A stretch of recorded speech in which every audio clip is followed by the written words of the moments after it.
next guest on In the Groove is an absolutely phenomenal opera singer. She's a proud Yorta Yorta woman whose work has encompassed many regions throughout Victoria. She runs short black opera. She has sung on world stages, an absolute class act. Could you introduce yourself to our wonderful audience? I'm Deborah Cheetham and I'm Artistic Director of Short Black Opera Company. I'm also a Professor of Music here at Monash University, where I'm recording this interview today.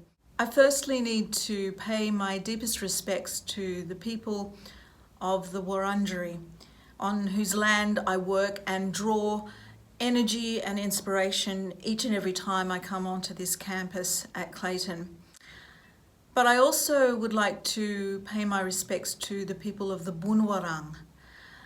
This is the country that I live on, and the energy of the Bunurong has sustained my artistic practice for, ever since I moved to Melbourne, which is almost 15 years ago now. Finally, I want to pay my respects to my mother and my grandmother, who were Yorta Yorta women. And tell us a little bit about your love for the art of opera. About 10 years ago, or a little bit longer, I started having a conversation about what Indigenous opera could sound like in Australia. And some people struggled to imagine it, but I had a very clear vision of what Indigenous opera could be.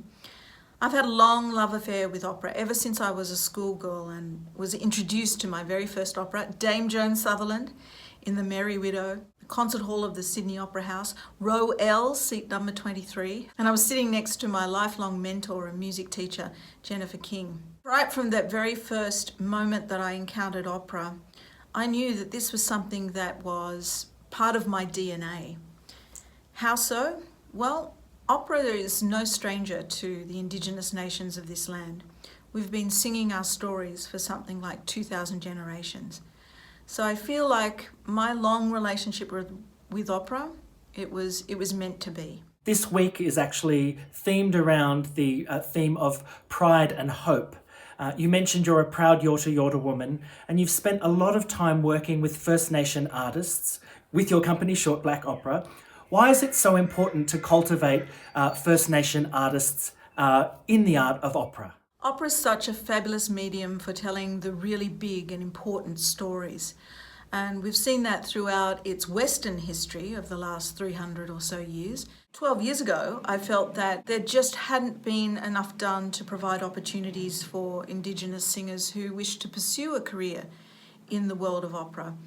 I was at the time Australia's only Indigenous opera singer working professionally, and that's just... you can't call that underrepresentation. That's just ridiculous, really.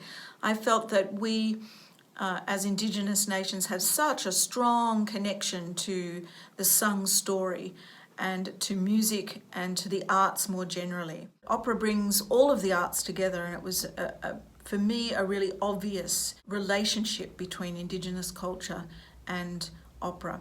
So I formed the Short Black Opera Company. We have been developing not only singers but also musicians more recently. Particularly in relation to Gundala's children choir, how does that project, that choir, that group of young First Nation vital members fill you with pride? Do you know, I often say that Dungala Children's Choir, they're a reason for getting up in the morning.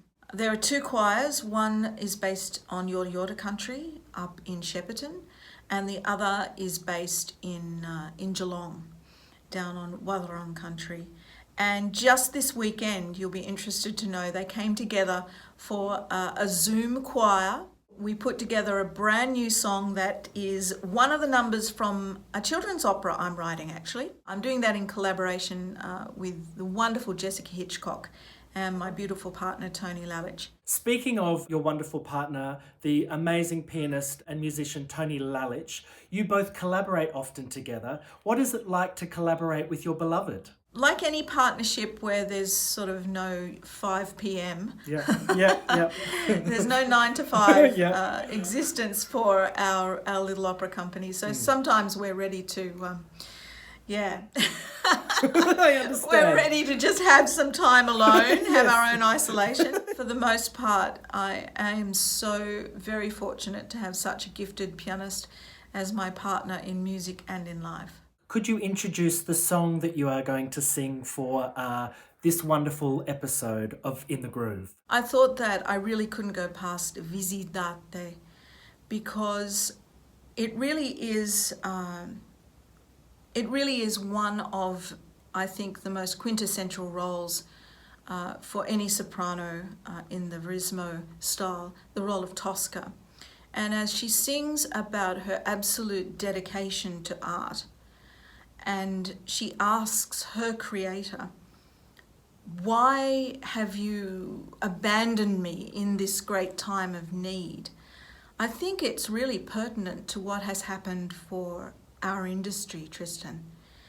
You know, so many people from across every area of society, no one has been left untouched by the situation we're in.